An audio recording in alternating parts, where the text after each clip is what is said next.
और चलिए बुलेटिन में आगे बढ़ेंगे इस वक्त की बड़ी जानकारी के साथ। बेहद अहम खबर, इलेक्शन ब्रेकिंग इस वक्त की। हरियाणा विधानसभा चुनाव में भारतीय जनता पार्टी लगातार तीसरी बार सत्ता पाने के लिए जोरों शोरों से लगी हुई है। एडी चोटी का दम बीजेपी लगा रही है। पार्टी ने 21 उम्मीदवारों की दूसरी लिस्ट अब जारी कर दी है, जिसमें जातीय समीकरण का पूरा ख्याल रखा गया है। बीजेपी ने कई उम्मीदवारों पर दांव खेला है तो कई के टिकट भी काटे।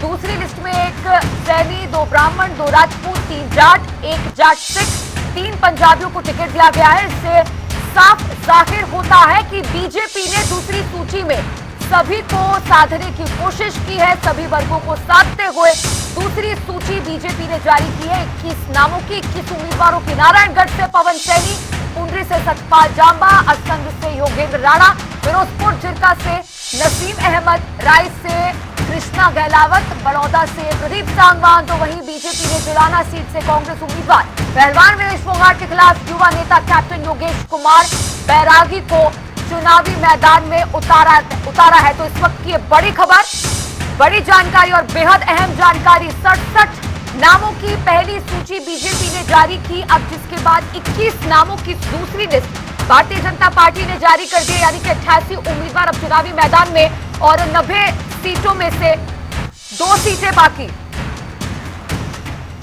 समाचार संपादक वरुण गोयल हमारे साथ जुड़ गए और भी ज्यादा जानकारी के साथ। वरुण जी, अब 2 ही नाम बचे हुए। 88 उम्मीदवारों की सूची जारी हो चुकी है। 88 उम्मीदवार चुनावी मैदान में, दूसरी लिस्ट जारी कैसे देखते हैं इसे? सूची 87 उम्मीदवारों की है और एक क्योंकि गोपाल कांडा जो सिरसा से लड़ते हैं और वो गठबंधन का हिस्सा है, तो उसके अलावा महेंद्रगढ़ और एनआईटी फरीदाबाद सिर्फ 2 सीटें बचती हैं। जो आज के 21 नाम हैं उसमें कुछ खास बातें बता देता हूं मैं कि इस 21 नाम में बम्पर टिकट बीजेपी ने काटे हैं। पिहोवा के जो विधायक थे उनकी टिकट काट दी गई है। गन्नौर के विधायक की टिकट काटी गई है। बावल से बनवारी लाल जो कैबिनेट मंत्री थे लगातार 2 बार के, उनका टिकट कट गया है। पटौदी से टिकट कटा है। हथीन के विधायक का टिकट कटा है। होडल से जगदीश नायर का टिकट कटा है। पिछली बार उदय भान को हराया था लेकिन उनका टिकट कट गया है। बड़खल से प्रदेश की शिक्षा मंत्री प्रदेश की शिक्षा मंत्री सीमा त्रिखा का जो टिकट है वो कटा है। राई से मोहनलाल बडौली पिछली बार विधायक थे, उन्होंने कहा था वो चुनाव नहीं लड़ेंगे तो उनको रिप्लेस किया गया है।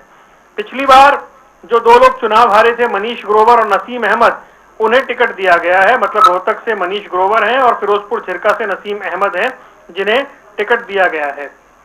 अच्छा, इसमें इस लिस्ट में पिछली बार के विधायक हैं जो फिर ओम प्रकाश यादव नजर आ रहे हैं, नारनौल के विधायक, जिन्हें फिर से टिकट दिया गया है। तो कुल मिलाकर के ये जो सूची है वो सामने आई है। अब महेंद्रगढ़ रामविलास शर्मा लड़ते रहे हैं, रावदान सिंह सामने हैं, अभी तक नाम का ऐलान नहीं हुआ है।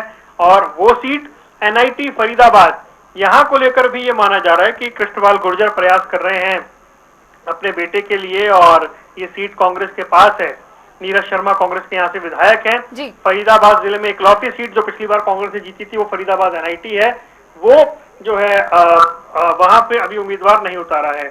अब 1-2 चीजें और हैं इसमें जो हम देख पा रहे हैं कि जैसे कृष्ण बेदी हैं, कृष्ण बेदी ने चुनाव लड़ा था पिछली बार शाहबाद से, 2014 में जीते थे, 2019 में हार गए थे। उन्हें शिफ्ट कर दिया गया है नरवाना में, वो वहां से चुनाव लड़ रहे हैं।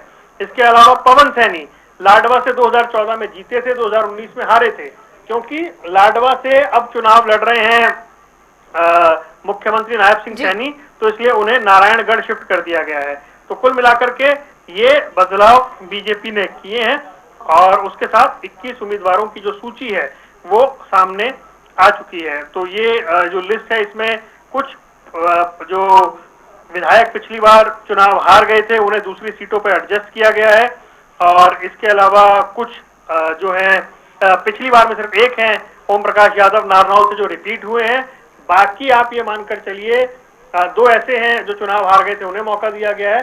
बाकी 7 से 8 जो विधायक थे उनका टिकट कट गया, 7 विधायकों का टिकट कटा है और एक क्योंकि मोहनलाल बडौली चुनाव नहीं लड़ रहे हैं तो रिप्लेस हो गई है वो सीट क्योंकि वो प्रदेश अध्यक्ष बन गए हैं। कुल मिलाकर देखा जाए तो बीजेपी ने नए चेहरों को मौका दिया है। जैसे अब देखिए सत्य प्रकाश जरावता का टिकट कट गया है, संजय सिंह का टिकट कट गया है, नूह से बड़खल से सीमा त्रिखा का टिकट कट गया है, बनवारी लाल का टिकट कट गया है, बावल से तो ये वो नाम है। होडल से जगदीश नायर का टिकट कट गया है। 87 डिक्लेयर्ड है। एक सिरसा वाली सीट क्योंकि बीजेपी गठबंधन में है तो सिर्फ 2 सीटें बची हैं, महेंद्रगढ़ और एनआईटी फरीदाबाद। तो बीजेपी लगभग अपनी सूची कंप्लीट कर चुकी है। 2 नाम की उम्मीद ये कीजिए कि आज रात या कल सुबह तक वो भी 2 नाम आ जाएंगे, क्योंकि परसों आखिरी दिन है नामांकन का, 12 तारीख, और आज बम्पर नामांकन बीजेपी की तरफ से हुए हैं। तो लगभग ये तस्वीर जो है वो स्पष्ट जो है हो चुकी है, और ये बीजेपी ने जो नाम है वो मैदान में उतारे हैं। बिल्कुल वरुण जी, यहाँ पर बात की जाए जुलाना विधानसभा सीट की तो ये हॉट सीट बनी हुई है, क्योंकि यहाँ पर कांग्रेस ने पहलवान विनेश फोगाट को चुनावी मैदान में उतारा है और इस सीट पर अब बीजेपी ने भी उम्मीदवार जारी कर दिया है। तो यहाँ पर कैसा मुकाबला देखने को मिल सकता है, किस तरह के समीकरण यहाँ पर बनते हुए नजर आएंगे? देखिए, जो जुलाना सीट की आप बात कर रही हैं, ये सीट ऐसी है जो इस वक्त जेजेपी के पास है। ये एक ऐसी सीट है जो आखिरी बार कांग्रेस ने 2005 में जीती थी। उसके बाद कांग्रेस कभी इस सीट पर चुनाव नहीं जीत पाई है कांग्रेस को, और पिछली बार तो कांग्रेस तीसरे नंबर पे आई थी। तो कांग्रेस को उम्मीद है कि एक सीट जो उनके खाते से दूर है वो विनेश फोगाट चुप्पी इस समय चर्चा में है, एक सिंपैथी है, भावनाएं हैं उनके साथ, तो और चर्चित चेहरा है, तो कांग्रेस को लगता है कि वो सीट उनको मिल जाएगी। अब बीजेपी ने कैप्टन योगेश बैरागी को टिकट दी है। योगेश बैरागी जो है वो मूलतः सफीदों के रहने वाले हैं। वो बीजेपी युवा मोर्चा के प्रदेश उपाध्यक्ष रहे हुए हैं, खेल प्रकोष्ठ के व्यक्ति रहे हैं, और उन्हें मैदान में उतारा गया है। 35 साल की उम्र है। तो मुझे ये लग रहा है कि क्योंकि कांग्रेस में पूरी 90 सीटों, अभी तो 90 ऐलान नहीं हुई है, लेकिन कांग्रेस में सबसे युवा उम्मीदवार हैं विनेश फोगाट 30 साल की, उनके सामने योगेश है 35 साल के। तो देखना है कि मुकाबला किस तरीके का होता है, और जो सूची है कांग्रेस की वो बाकी है आना, लेकिन अब योगेश बैरागी उनके सामने है।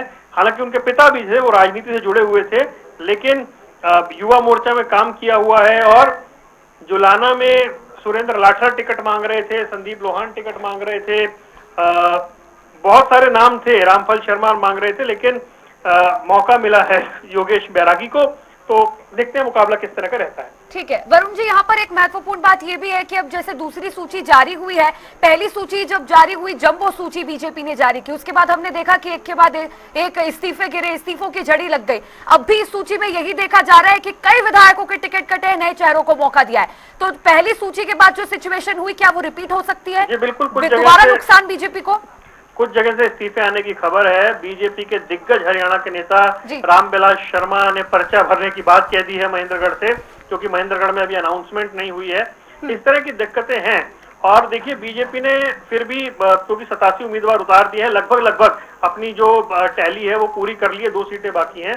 कांग्रेस के लिए अभी ये मामला अटक सा गया है कि कांग्रेस 2 सूची के बाद आगे नहीं बढ़ पाई है फिलहाल, क्योंकि जैसे कैथल है, वहां पे रणदीप सुरजेवाला का होल्ड है, कुमारी शैलजा का अंबाला में होल्ड है, और अभी टिकटों का उस तरीके से बंटवारा वहां हो नहीं पा रहा है। वहां पे अभी फिलहाल जो मामला है वो आधी सीटें जो हैं अभी तक वो होल्ड पे हैं, और 41 पर घोषणा की है 90 में से, यानी अभी 49 सीटें बाकी हैं।